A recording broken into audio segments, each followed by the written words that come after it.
De ces 100 frères vit, je dirais, une petite crise. Et pour nous, si nous sommes là aujourd'hui, c'est parce que nous avons été légitimés par un public, par la population guyanaise. Et c'est tout à fait normalement que nous sommes là pour leur expliquer un petit peu la situation dans laquelle nous sommes et ce qui va suivre par la suite pour les 500 frères. Je passe donc la parole au président.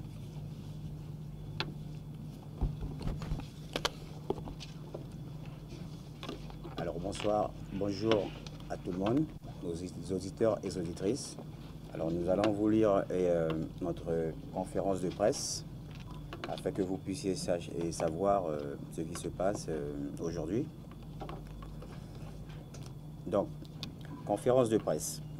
Ce lundi 24 avril 2017 à 17 h à l'hôtel Royal Amazonien. Chaque guerrier a son lot de dommages collatéraux, de déceptions.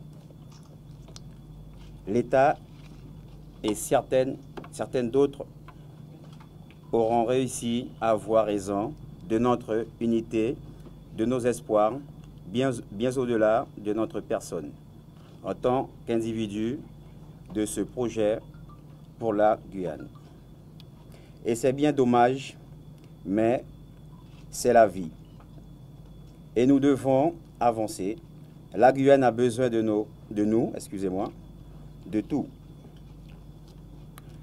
À 48 heures de la signature de l'accord de la Guyane et après 5 semaines de grève, Michael Moncé exprimait son désaccord concernant les stratégies des collectifs en luttant pour la Guyane, sans oublier apparemment l'annonce de son départ. Des collectifs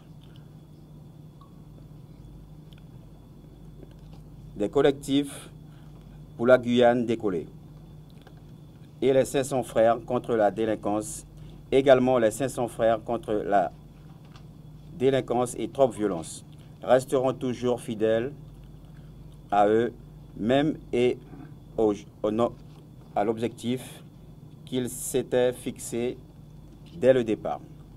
Les actions à venir des uns et des autres le prouveront. De profonds désaccords, méthodes et de stratégies doivent être exprimés à la population afin que le travail continue sereinement et que la Guyane s'en sorte gagnant. Vous êtes donc toutes conviées à notre conférence de presse ce lundi 24 avril 2017 à l'hôtel Royal Amazonien à 17 h. Merci. Je prendrai donc la parole afin d'expliquer un petit peu la situation. Tout d'abord, le départ de M. Michael Moncé intervient 48 heures avant la signature, des accords, suite à 5 semaines de grève. Bien entendu, nous étions déjà lancés dans un combat. Nous n'étions pas seuls, les 500 frères avaient la population guyanaise derrière et nous avons décidé d'aller jusqu'au bout. Il y a les élus, il y a les collectifs. Fidèles à nos engagements envers la population, nous n'avons pas baissé les bras, nous avons continué le combat.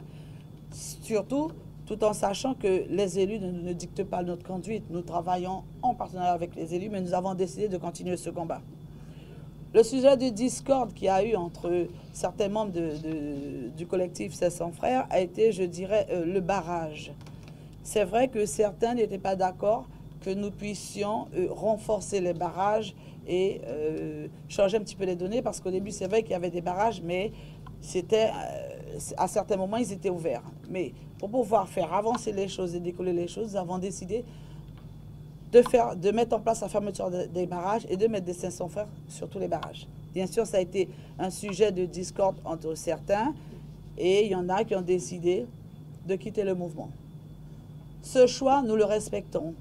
Ils ont le droit, hein, vous savez, nous ne sommes pas obligés d'avoir les mêmes idées, nous sommes tous des adultes, nous respectons ce choix de ceux qui ont décidé de partir.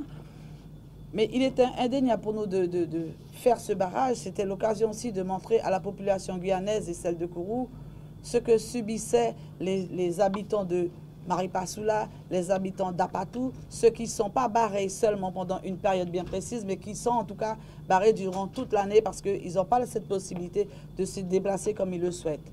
Alors on s'est dit, nous, on va jusqu'au bout dans notre dispositif. C'est vrai que dès le départ, il y avait des divergences d'idées. Vous savez, des personnalités cohabitaient, ce n'était pas toujours facile, mais on avait un but, les 500 frères avaient un but, il fallait qu'on aille jusqu'au bout. C'était ça notre leitmotiv en tout cas. Nous avons dû laisser de côté notre ego pour pouvoir avancer, ça n'a pas été facile, mais si nous sommes là devant vous, c'est que nous avons tenu le coup. Nous avons souhaité vous en parler maintenant.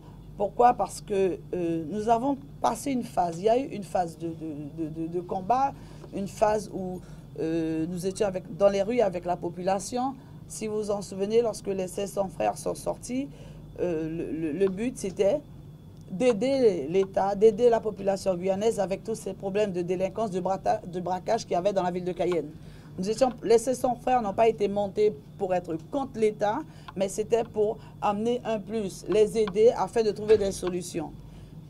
Il s'avère que le mouvement a perduré, le mouvement a changé, il y a eu un collectif et nous avons dû bien sûr nous impliquer et suivre le collectif. Au jour où nous vous parlons, nous sommes en train de, suite aux démissions de certains membres du collectif, et je le redis, nous respectons leur choix, nous sommes ouverts. Si demain ils veulent travailler avec nous, il n'y a aucun souci. Nous avons décidé de restructurer le groupe des 500 frères parce qu'il était indéniable qu'on ne pouvait pas s'arrêter là. Nous allons restructurer le collectif qui sera maintenant, qui va passer en association. Suite à cela, le travail continue. Nous allons mettre en place des actions de prévention, parce que c'est ce qui était prévu au début. Vous vous souvenez, lorsque nous avons eu à manifester dans la ville, à aucun moment les 500 frères ont eu de pratique de la violence. Nous avons toujours été pour le calme. Nous avons toujours été du côté de l'État, en évitant que la population se soulève contre l'État pour pouvoir arriver à sa fin. Maintenant, il est temps pour nous de passer à une autre phase, à la phase où nous allons mettre en place des projets contre la délinquance. Nous allons mettre en place des actions.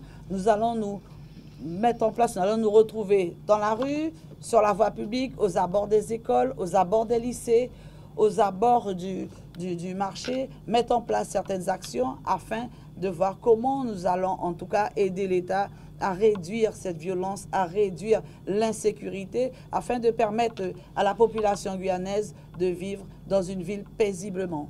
Ce ne sera pas facile, mais c'est notre combat, c'est le combat des 500 frères, c'est de faire de façon à ce que dans la ville, en tout cas, les gens vivent bien et que nous puissions éviter en tout cas que nos jeunes, parce que tout ce travail que nous faisons, c'est que nous pensons à nos jeunes petits Guyanais. C'est vrai qu'il a été acté, l'ouverture de prison, la construction de prison, mais les 500 frères, leur but, leur souhait en tout cas, c'est d'éviter que ces jeunes aillent en prison. Pour cela, nous devons commencer à la base. Alors nous ferons de la prévention, nous irons dans les établissements scolaires, nous allons recommencer à faire la tournée pour rencontrer tous les élus, leur expliquer un petit peu notre plan de travail, rencontrer l'État, la police, la gendarmerie, monsieur le procureur aussi, pour leur expliquer un petit peu ce que nous souhaitons mettre en place. Bien sûr, il est prévu aussi que nous puissions rallier toutes les associations qui travaillent sur la prévention de la délinquance afin de pouvoir faire une table ronde, mettre en place un schéma en tout cas qui nous permettra de voir comment on va améliorer la situation en Guyane. Et puis, ce schéma, nous allons le présenter aux élus. Nous ferons la tournée, nous présenterons ce schéma aux élus, nous présenterons ce schéma au commissaire et au procureur. Voilà le but des 500 frères. Voilà le travail que nous allons mettre en place maintenant, le travail à laquelle, en tout cas, on va s'atteler afin de vraiment de permettre un mieux vivre dans Cayenne, un mieux vivre dans la rue, un mieux vivre. Il est aussi prévu de travailler avec les commerçants, avec les socioprofessionnels, parce que seuls les 500 frères n'y arriveront pas. Bien sûr, tous ceux qui souhaitent venir nous rejoindre, la porte elle est grande ouverte. et nous sommes à l'écoute de tout le monde. Le but, c'est de travailler pour notre pays. Nous ne sommes affiliés à aucun parti politique, bien entendu, parce que notre souhait, c'est de pouvoir travailler avec tout le monde. Pour cette raison, nous sommes seuls à décider de nos projets, en tout cas, et nous comptons toujours sur le soutien de la population guyanaise et nous espérons, en tout cas, être en mesure de leurs attentes. Quel est le point de divergence avec José Achille? Alors, pour ma part, nous sommes venus ici. C'est vrai que nous avons expliqué qu'il y a des points de divergence entre certains membres de l'association, mais je ne vous répondrai pas là-dessus.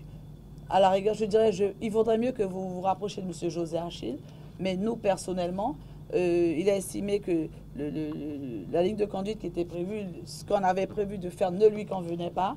Il a décidé de s'en aller. Je crois que nous respectons son choix, hein. Mais nous ne sommes pas ouverts. Si demain il veut travailler avec nous, il n'y a aucun souci. Nous travaillons pour la Guyane. C'est la prévention de la délinquance. Vous savez très bien, si l'État n'a pas su seul régler le problème de délinquance en Guyane, ce n'est pas une association qui pourra le faire toute seule. En tout cas, nous sommes ouverts. Quelle est parce que je veux comprendre la proportion de cette scission. C'est-à-dire qu'à la base, vous êtes à peu près une soixantaine. On n'arrive pas à très bien vous compter. Aujourd'hui, il y a combien qui continuent dans le collectif et il y en a combien qui ont quitté le collectif?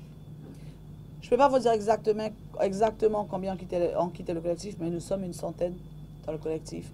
Et nous sommes en train de... Il y a des gens qui ont fait des demandes pour entrer dans le collectif.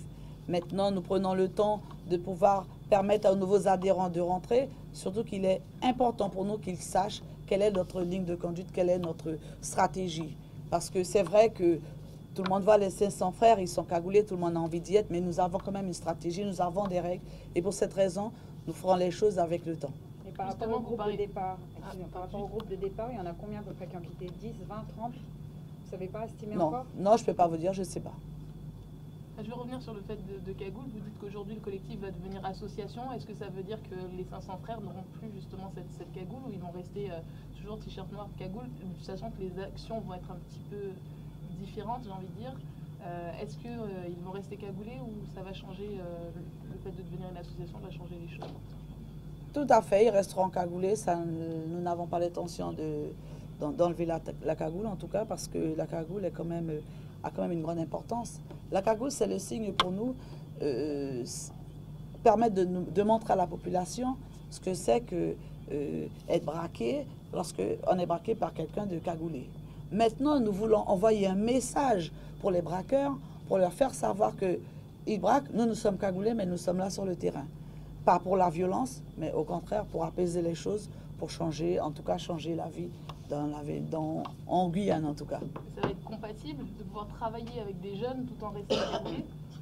Mais écoutez, vous avez bien vu, il s'avère qu'il y a des moments où nous savons à quel moment enlever la cagoule, nous savons aussi à quel moment la mettre. Vous avez entamé une démarche en légalisation, vous irez en assemblée constituante, comment ça va se passer? Il y a une démarche qui est en cours. Il y a une démarche qui est en cours pour pouvoir nous mettre en association. Et par contre, on ne comprend pas très bien au niveau du fonctionnement, puisque vous parlez de vous rapprocher des élus, de vous mettre au sortir des écoles. Ça va fonctionner comme une société de service pour la sécurité ou Non, pas du tout. Ce sera une association et nous mettrons en place certains dispositifs qui nous permettra d'agir aux abords des établissements scolaires. Bien sûr, pourquoi je vous dis qu'on va rencontrer les élus? Nous n'allons pas nous permettre d'aller sur la voie publique, cagouler pour pouvoir intervenir. Non, nous allons mettre en place des projets qui vont nous permettre de faire tout ça aux abords des établissements. Combien des 500 frères feront partie du comité de suivi de l'accord de Guyane? Nous sommes en train de travailler dessus. Là, je ne peux pas vous dire exactement. Mais la comité de suivi, c'est encore pas fixé pour tout le monde. Je ne peux pas vous dire exactement, en tout cas dans l'immédiat, combien de 500 frères seront dans le comité, mais ils seront présents. Il faut savoir que les 500 frères, c'est l'œil du public, l'œil de la population. Oui, nous avons des comptes à rendre et nous serons présents. Vous ne craignez pas que le fait d'être légalisé aujourd'hui vous oblige à retirer la cagoule? Non. Pour être conforme à la loi? Non, parce que, vous savez, nous avons quand même expliqué au départ la raison pour laquelle nous portons la cagoule. Et le fait d'être en association, je ne pense pas que ça nous empêchera de porter la cagoule. Vous nous avez quand même convié pour parler de cette crise, hein, dont vous ne vouliez pas trop parler. Vous ne pensez pas que c'est un peu dû au fait que ce mouvement ait pris de l'ampleur durant ce mouvement social qui a fait qu'il y a eu peut-être des scissions entre les gens? Mais écoutez, ça, vous savez, je ne pourrais pas être dans la tête de ceux qui sont partis pour vous le dire. En tout cas, effectivement, le mouvement a pris de l'ampleur.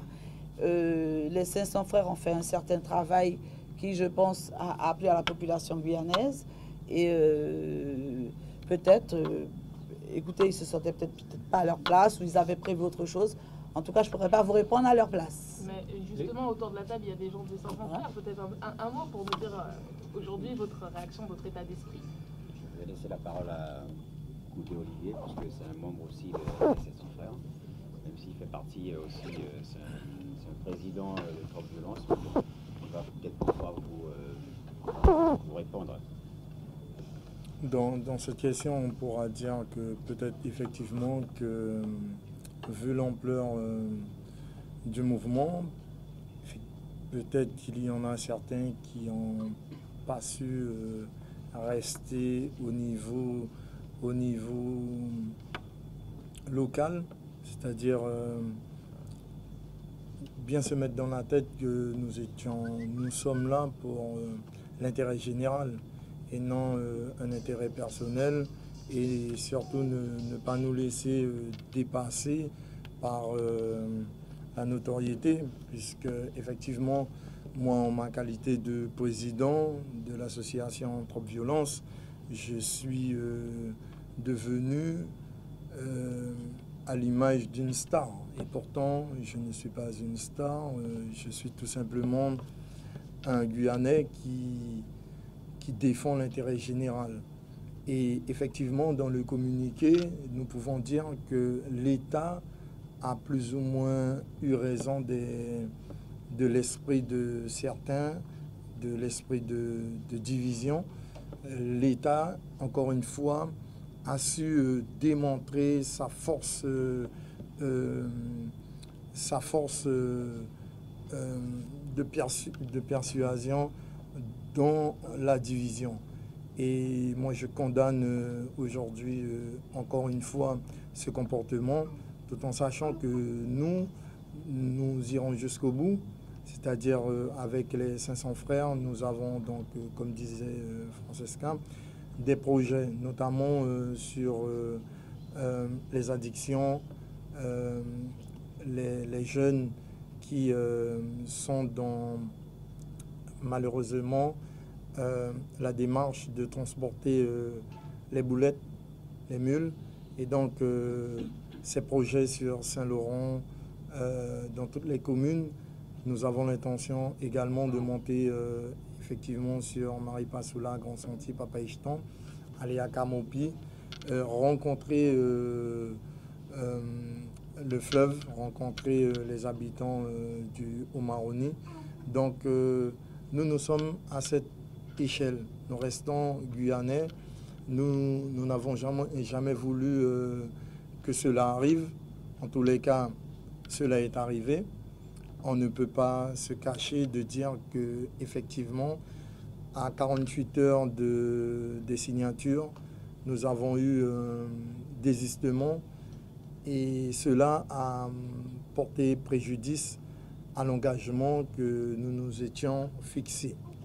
Et donc, en conséquence, nous vous avons convié effectivement pour vous faire part, et notamment par esprit de transparence et de respect pour la population qui nous a fait confiance et qui nous fait encore confiance et qui doit nous faire confiance parce que nous restons honnêtes dans la démarche. Nous irons jusqu'au bout. Aujourd'hui, nous ne sommes pas affaiblis ni diminués. Nous sommes tout simplement en ordre de marche pour pouvoir, comme vous posiez la question, rentrer dans les commissions de suivi et également voir comment les 2 milliards 100 seront bien effectifs pour les Guyanais. Aujourd'hui, il y a une grande victoire pour la Guyane, notamment sur les 827 millions qu'a bénéficié donc le conseil, la CTG, et nous également sur les 1,86 milliard. Donc, nous devions nous serrer les coudes, nous devions discuter, parlementer. Il était hors de question pour nous de créer un deuxième groupe. Donc, il fallait que la population le sache, puisqu'il y a apparemment un deuxième groupe qui a été monté. Et donc, vous le saurez très prochainement, puisque je pense que par respect pour la population, cela devra être dit. Et également, vous serez, normalement, vous devriez être invité à cette conférence de presse.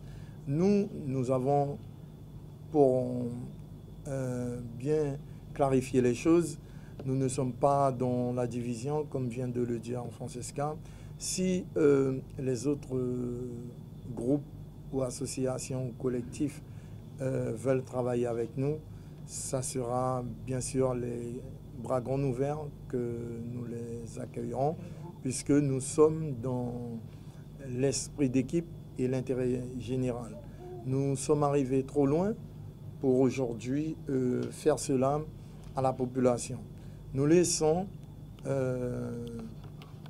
à la population guyanaise de juger qui véritablement est dans la démarche générale ou dans une démarche autre que celle que la population nous a demandé de faire.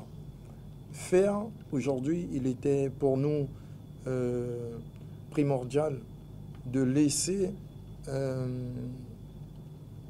ne pas laisser planer le doute, puisque cela fait, depuis la démission, beaucoup de questions restaient en suspens, sans réponse, et il fallait aujourd'hui pour nous d'éclaircir et d'informer le plus grand nombre qui restait donc dans le doute. La démission de? Pardon? Quelle démission? La démission de Michael Mancé. Alors moi j'ai une question par rapport à la population. On a vu au niveau de la classe politique être très critiquée par cette division. Ensuite, on a vu quand même une certaine admiration par l'union qui s'est faite notamment lors de la marche de Kourou. Je pense que ce qui a touché la population, c'est cette union des 500 frères et l'exercice démocratique dont on entendait parler, où tout se décidait en groupe, à main levée, avec un vote. Donc comment s'est décidée cette séparation? Écoutez, nous étions donc en réunion le mercredi soir, donc à la préfecture. Nous négocions avec le préfet, où donc le président a enlevé un des membres du groupe. Et donc, il y a un autre frère qui a envoyé un vocal en disant que le président des 500 frères, Stéphane Palmo, était limite un dictateur. Et que si le vocal qu'il avait envoyé ne correspondait pas aux attentes du président, qu'il pouvait le supprimer également du groupe. Donc, le président, le groupe stratégique des 500 frères. Parce que vous êtes un groupe quoi, sur un téléphone? Un groupe WhatsApp. D'accord. Et donc, apparemment, il l'a demandé, vu les propos qui ont été tenus, et bon, je suis mal placé pour expliquer cela, donc le président l'a supprimé. Et donc, une fois que le président l'a supprimé, c'est comme ça que le deuxième groupe s'est créé. C'est-à-dire que, président, il vaut mieux que ça soit toi qui l'explique. C'est que tous ceux qui étaient mécontents donc, du fait que le président l'ait enlevé, ils sont tous sortis du groupe. Et le soir, on créé un deuxième groupe. Et c'est comme ça que Comment ils appellent ce groupe-là? Ça s'appelle aussi les 500 frères? Les grands frères. non. Les grands frères. Par contre, j'ai une question qui revient sur ce qu'on avait déjà envisagé. Vous allez poser désormais des actions sur la voie publique, sur la place publique. Vous envisagez comment vos rapports avec les forces de sécurité? Est-ce que vous aurez une sorte de collaboration avec les gendarmes, avec les policiers? Écoutez, ce mouvement était légitime. Ce mouvement était légitime et s'il fallait le refaire, nous le referions sans réfléchir, sans nous poser de questions. Aujourd'hui, il faut que nous soyons clairs. Les Guyanais demandent la sécurité. Vous avez bien vu depuis quelques jours les braquages, les accidents repartent. Et donc nous sommes là, nous serons là pour exiger et demander à ce que notre sécurité, la sécurité des Guyanais, soit optimale. Donc, il n'y aura pas de rancœur, de rancune, de barrière entre les associations, les collectifs qui voudront travailler avec l'État. L'État aura comme une obligation, et c'est ça, il n'y a pas d'autre mot, l'État aura comme une obligation de travailler en collaboration avec les associations et les collectifs que nous sommes. Madame Gouard, par rapport au début du mouvement, la présence de la presse avait été largement sollicitée, notamment par les 500 frères. On a assisté à des combats devant la préfecture, presque, je veux dire, combats de parole et de pression pour exiger l'entrée de la presse. Et à partir du moment où le collectif s'est formé, la presse n'a plus été invitée à ces réunions-là. On savait que ça se passait en deux parties. Il y avait à l'intérieur un comité stratégique qui s'enfermait, composé de quelques membres, et la salle de la CASEDEF. Alors le fait de permettre à la presse d'assister et de filmer justement ces débats que vous avez eu le collectif, est-ce que ça n'aurait pas évité aujourd'hui les zones d'ombre qui pèsent et cette population qui s'est divisée aussi sur son ressenti pendant tout ce mouvement-là? Non, je crois qu'il faut un moment être clair et rester lucide. Vous saviez, au départ, c'est un petit groupe de personnes. Donc, le combat, il est parti devant la préfecture. Et quand il est parti, le seul qui était à nos côtés toute la journée, je le redis, c'était Olivier. Donc, après, ils ont décidé qu'il fallait faire... Est-ce que c'était... excusez-moi, puisque nous, on n'a pas compris à ce passage. Tout le monde était perdu, on tournait en rond. Il fallait apaiser. Je ne vais pas vous mentir. Personne à l'intérieur du collectif ne comprenait ce qui se passait. Parce que vous saviez, nous arrivions chaque jour et nous allons de surprise en surprise. Mais à un moment, vous saviez, à force d'aller de surprise en surprise, on s'affaiblit. Donc il fallait restructurer. Donc à ce moment, donc, Olivier a fait des propositions. Donc nous avons essayé de restructurer à l'intérieur, l'ouvrir pour nous donner, nous, la stratégie, un espace pour pouvoir parler parce que ça ne pouvait pas continuer ainsi. Vous savez, je vais vous dire quelque chose. En 5 semaines, ça n'a pas été facile. On n'a pas roulé sur un fleuve tranquille, ce n'était pas vrai.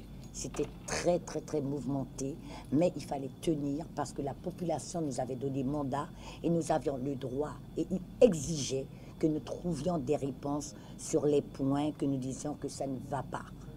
Et donc, je remercie quand même aux garçons, puisque je peux être leur maman, je remercie quand même les garçons d'être restés à nos côtés, parce que je vous le dis, à 48 heures de la signature, nous étions au bord de l'explosion. Donc, c'est vrai, ça n'a pas plu quand on a dit « il faut fermer ». Et c'est là que c'est parti. Quand on a dit « il faut serrer les barrages, il faut fermer les barrages », parce que là, on avait l'impression que le gouvernement nous tournait en rond. Et nous n'avions pas d'autre marge de manœuvre. C'était la seule que nous avions. Fermer les barrages pour durcir et essayer de durcir pour que le gouvernement voit que nous sommes là, que nous existons et que nous étions dans un combat. On était déjà à bout de souffle, mais le peu qui nous restait, parce que je peux vous dire, ce jour-là, nous avons été chercher dans nos entrailles la force pour repartir 48 heures parce que tout le monde était fatigué. Et puis on a fait un public qui n'était pas facile derrière. Parce que là, on commençait à avoir les insultes, on commençait à avoir les injures. On nous disait du tout et du n'importe quoi. Et il fallait sortir. Donc nous sommes sortis avec les 2 milliards. Et merci Dieu qu'ils étaient là. Et là, ça nous permettra encore de repartir. Mais si c'est à refaire, je le referai encore tel que je l'ai fait. Merci. En tout cas, le but de notre conférence ce soir, c'est de bien faire comprendre à la population guyanaise que nous sommes là, les 500 frères. C'est vrai, malgré, il y a eu quelques petits soucis, mais nous sommes là, nous sommes sur le terrain. Le travail continue et dans les jours à venir, ils auront l'occasion, en tout cas, d'entendre parler pour nous. Mais les 500 frères, nous n'avons pas changé notre stratégie. Elle est toujours la même et nous continuerons à travailler pour la population guyanaise. Je peux la question, parce qu'on n'a pas répondu à la question de madame. Donc, je pose la question au président, aux 2 présidents. Vous êtes battus pour que les médias soient là. La question est précise. Vous êtes battus pour que les médias soient là. Au bout d'un moment, quand le collectif s'est monté à CASEDF, vous avez viré tous les médias. Et la population n'était plus au courant de ce qui se passait à l'intérieur. Donc la question est simple. Qu'est-ce qui s'est passé là? C'est là que tout a débordé. Parce qu'il n'y avait plus de médias, on ne savait plus ce qui se passait. Ni à l'intérieur, parce que Olivier donnait des nouvelles, Madame Gouard donnait des nouvelles, le président donnait des nouvelles. Mais quand le collectif s'est mis à CASEDF, il n'y avait plus de médias en place. Donc on veut juste savoir pourquoi là. Moi je vais répondre à ça, puisque Rudy et vous-même, vous êtes vous-même bien placés. Je pense que vous serez honnête pour répondre. Moi je me suis toujours positionné pour que les médias soient présents. Et là, voici toutes les difficultés que je rencontrais à l'intérieur avec certains des collègues, puisque effectivement, nous nous sommes battus pour que les médias puissent assister à la préfecture. Nous sommes restés plus de 40 minutes sous la pluie pour attendre une décision. Et puis, d'un revers de médaille, d'un coup de main plutôt, ce contrat entre les médias et nous était rompu. Donc j'ai posé la question et là encore il fallait que je me calme et que je rentre tout simplement dans les rangs, puisque la majorité plus ou moins avait décidé que c'était ainsi. Pareil sur un moment sur un barrage où il y avait une invitation à la population et j'entends que les médias ne doivent pas rester. Donc là encore, pour ne pas casser du sucre sur qui que ce soit, mais je veux dire que là encore, peut-être que c'était de mauvaises décisions qui étaient prises, mais il faut peut-être excuser tout ce monde, puisque le collectif, c'est un bébé qui était composé de plusieurs personnes qui avaient des caractères différents et qui, bien souvent, ne se comprenaient pas, voulaient aller dans le même sens, mais ne se comprenaient pas. Et donc, c'est pour cela que moi, je suis aujourd'hui bien placé pour dire que lorsqu'il y avait un vote, une décision qui était prise, je m'attelais à ça, malgré mon sang féroce, mon patéka fait désordre. La fois que comme vous avez utilisé ce mot, je le prends, le jour qu'on vous a viré, c'est moi qui a appelé Rudy. C'est moi qui vous ai appelé et en fin de compte, on nous dit que j'entends que les médias doivent sortir. J'ai pas compris. Et je leur ai dit, mais pourquoi? Ils m'ont dit que c'est comme ça. Et donc moi, je ne me suis pas levé et je ne suis pas parti. C'est ce que je veux dire. Je veux dire que souvent, il y a des hauts, des bas, il y a des divergences, mais on est tous restés solidaires, unis jusqu'au bout. Et donc aujourd'hui, je veux lancer ce message à la population. Il ne faut pas qu'on se dise que, eh ben oui, bête à péter, nous diviser, bête à encouillenade. C'est pas vrai. C'est simplement que une certaine partie ont décidé que, bon ben, comme ils le disent, on n'a pas les mêmes visions. On n'a pas les mêmes visions. Donc, c'est comme dans un couple. À un moment donné, si vous avez une femme ou un homme et que vous ne vous entendiez plus, mieux vaut arrêter au lieu de vous chamailler et de vous taper dessus. Donc, ce qui a été fait est quand même bien, puisqu'ils ont choisi une autre voie. Et moi, je leur souhaite qu'ils réussissent, parce que je veux rappeler qu'on nous avait souhaité de réussir dans notre méthode, avec notre méthode, et je peux dire que nous avons quand même eu la signature. Je ne dirais pas que notre méthode a marché, mais je dirais que nous avons tous pris sur nous, nous sommes restés solidaires, nous sommes restés unis, et nous sommes arrivés aux objectifs finaux qui est la signature.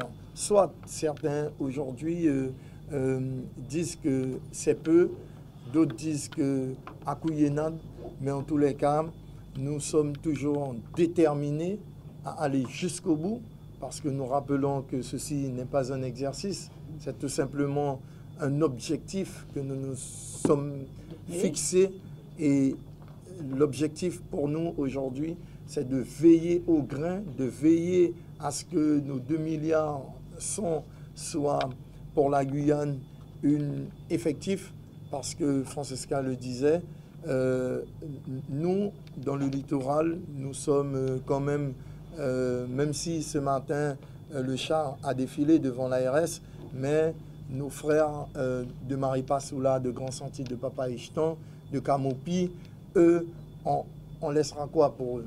Donc c'est pour cela que nous disons encore une fois à la population que nous irons jusqu'au bout, nous resterons mobilisés, nous allons recruter d'autres frères, nous allons recruter d'autres partenaires pour pouvoir nous aider dans le bureau. Nous ne sommes pas des gens des gens sans cervelle. Nous sommes bien aujourd'hui constitués intellectuellement, et c'est bien pour cela que nous disons que nous allons réussir, nous allons y arriver, parce que nous avons douté, certains ont douté, mais nous, le collectif Les 500 Frères Trop Violence et tous les acteurs qui composaient ce collectif, nous sommes restés déterminés. Certains ont quitté le navire, mais nous n'étions pas sur le Titanic. C'est bien pour cela que nous n'avons pas coulé, nous n'avons pas échoué, puisque dès lors que nous parlons de navire, et soit nous arrivons à quai, soit nous échouons. Mais aujourd'hui, nous avons eu une belle victoire, la victoire qui dans le monde aujourd'hui reconnaît le peuple guyanais. Je veux faire une petite parenthèse. Moi, je ne suis rien du tout. Je veux le rappeler. Tout le monde, certains me disent « Merci, Monsieur Goudet, c'est grâce à vous. » C'est grâce à tout le monde. C'est pas grâce à moi, c'est grâce à tout le monde. J'étais devant.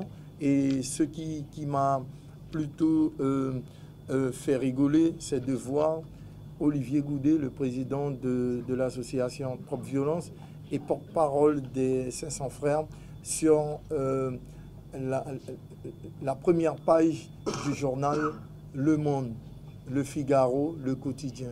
Et ça, c'est ça notre victoire. Notre victoire, c'est ça. Nous devons être fiers de ce que nous sommes. Donc, en pleine journée présidentielle, en pleine journée de vote dans la France, en première page, le porte-parole des 500 Frères de Trop Violence était au balcon sur la première page du journal Le Monde. Donc, moi, je veux dire à la Guyane qu'il ne faut pas nous perdre. C'est vrai que des fois, il y a une divergence, mais on n'est pas fâché, il n'y a pas d'ennemis. Tout simplement, on va continuer avec ceux qui sont là, avec ceux qui veulent, parce qu'il nous reste des 500 frères, il nous reste des Guyanais, il nous reste des Brésiliens, il nous reste des Haïtiens, des Surinamiens, des Bouchinenguis, des Métros, des Chinois, des Vénézuéliens.